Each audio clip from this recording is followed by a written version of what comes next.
There are homes that the moment you see special plates, you know visitors are coming. They kill chicken and it's the head and the legs that the children eat. You see them standing somewhere around the kitchen as beggars in their own homes, while visitors that will betray you tomorrow, they come and they have the choice meals. I'm planting in you a seed of honor. Beware of neglecting what is close to you. The greatest gifts in your lives are the ones around you. Your father, your mother, anything you cannot pay for is God's gift to you. Don't allow your children hate you because of how you dishonor them. They go out of the house and they are treated as kings. They return back home and they are treated as rubbish. Same thing with parents. There are many young people, parents remain in the office because their children, let me tell you, there is nobody who runs away from an atmosphere of honor.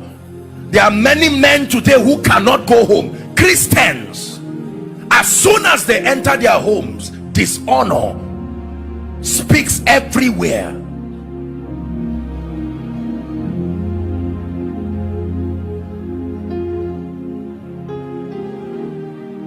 There are churches that dishonor their pastors, dishonor their men of God.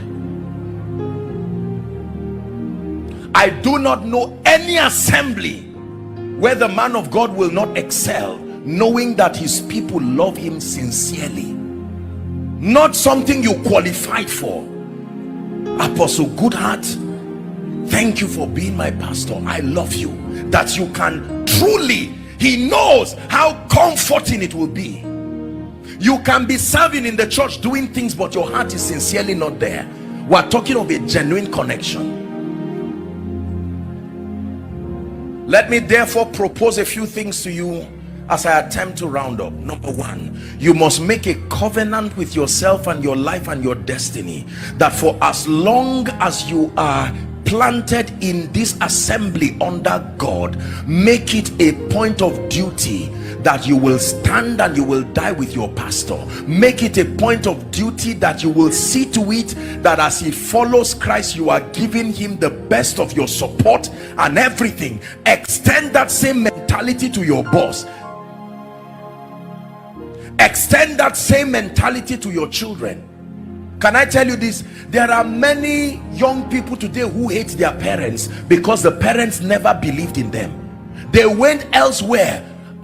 Your father is not the person who gave birth to you. Your father is the person who believed in you enough to invest. Maybe this is a word that God is giving a few parents. Be careful the words you use on your children, the way you tear them down. Someday the sun will go down and the little boy today who is helpless will come to a position where you may be ashamed to lay claims. Everybody's destiny is divided into the morning stage, the afternoon stage, the evening stage, and the night stage.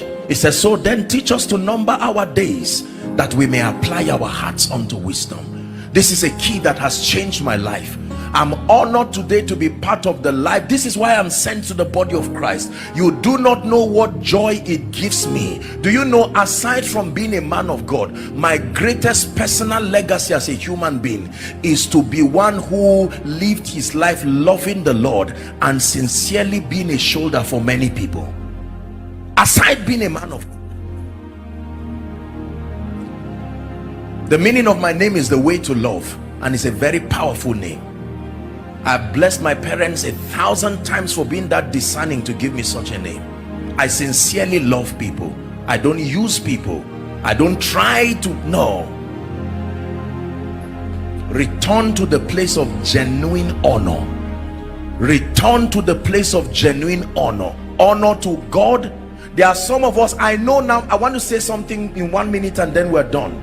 There are many of us here who, even though we are a congregation, the truth is, I want to tell you an uncomfortable truth.